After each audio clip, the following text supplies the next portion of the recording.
After nearly a year of construction, the new 4-lane 8th Avenue Bridge was formally dedicated Friday. Arizona Senator Jon Kyl joined the Graham County Board of Supervisors, State Representative Bill Kopenecki, and other dignitaries for the dedication and ceremonial ribbon cutting. After the ceremony, Senator Kyl spoke to the Courier about his trip into the Gila Valley and what the area means to him.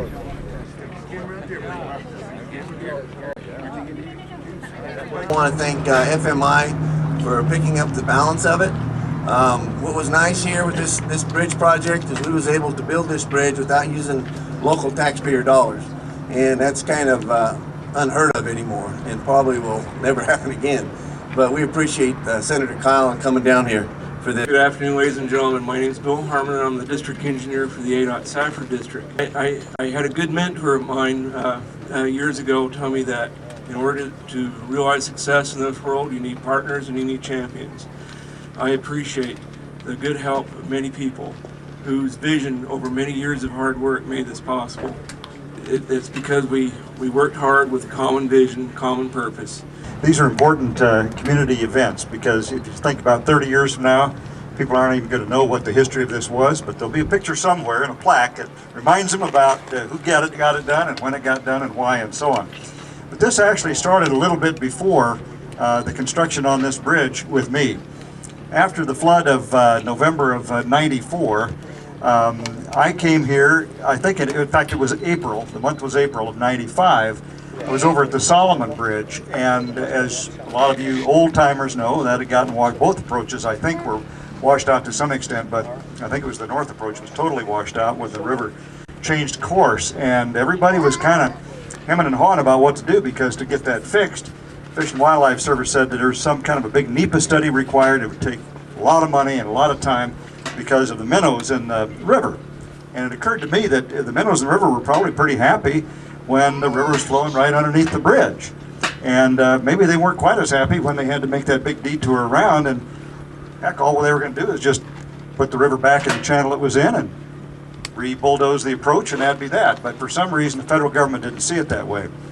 And I don't know whether it was Delbert Householder or not, but somebody one night just fired up the bulldozer and reconnected the approach, and that was that.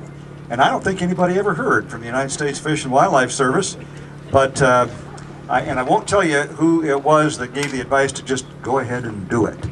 But that experience taught me that sometimes you just got to take the bull by the horns, get the job done, worry about the other issues later on. I recall a little over 9 years ago that we met down here and looked at this bridge and made this a priority for Graham County, that we knew this was something very important. We knew things were beginning to happen on the other side of the river that were going to be exciting for our county, and that we were going to have to be progressive and forward thinking and kind of look outside the norms of how we get projects done here in Graham County because of our limited resources. And I want to thank Mark and Drew and Terry. I think all of us put our heads together, and I still remember our first trip back to Washington to meet with Congressman Renzi and tell him our idea, and I think he probably thought maybe we were a little crazy. But to his credit, he jumped on board with us. He went to bat for us. He really worked on this. He found ways around obstacles. He found ways to get this done, and we owe him a great debt of gratitude. And then when the funding issues began to get complicated, Senator Kyl was there to step up, and my recollection is that a part of the funding that came from this might have got siphoned off of the Hoover Dam Bypass project, I believe. And I'm sure they didn't even miss it. They're looking for it now. Yeah. Well, there are a lot of people that made this happen, but I think it started with my friends, and I'm pleased to call them friends that I work with, having an idea and then the courage to go forward with that idea. And appreciate all who made that happen, and the opportunity to be here today to see the completion of a great project, and something that I think will serve our citizens for decades to come, that we can all be very proud of. Thank you. That this is a perfect example of public-private partnerships to get things done in a positive way for people.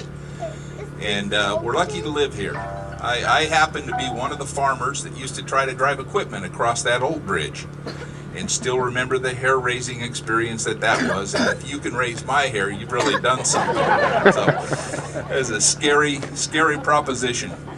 So this will be a great addition to our great valley. Now farm machinery can cross this thing and everybody will be fine. So I hope what we'll do from here is continue to think forward in this country, that we'll continue to come up with good ideas and work hard to see things accomplished for the people. And couldn't be nicer for the people of Graham County, because in my opinion this is a great and a blessed place. And I thank you very much for being here today. Appreciate you coming down for the bridge dedication. I heard all that you did for it, and I was just wanted to capture your thoughts about the Gila Valley and what it means to you yourself and helping the people out in this area with this bridge. Well, mostly what this area means to me is the people. I've been friends for many years with folks here. I represented this area when I was in the House of Representatives, and then to represent them here in the Senate and be able to do things like help to get the funding for this bridge is very important. This is a great community, and there's a lot of opportunity here. And one of the things, of course, this bridge does is create an opportunity to move heavier equipment, for example, to the north for mining activity and help with the farming, as well as all the folks who will use it every day. So it's a great day, and I'm really glad and proud to be a part of the celebration. One last thing, I know you visited the Gila Valley, Arizona Temple earlier. Would you like to give a couple more thoughts on that? First of all, it was a real honor to have the tour. And the facility itself is just incredible, as folks will see when they have an opportunity in just a few days now to begin taking tours through it. And I know it means so much to the community and people of the LDS Church. And so for me to be able to go in and view it, and really before anybody else has gone through, it's very pristine and clean, as you might imagine. It was a real honor, as I said, as well as an inspiration.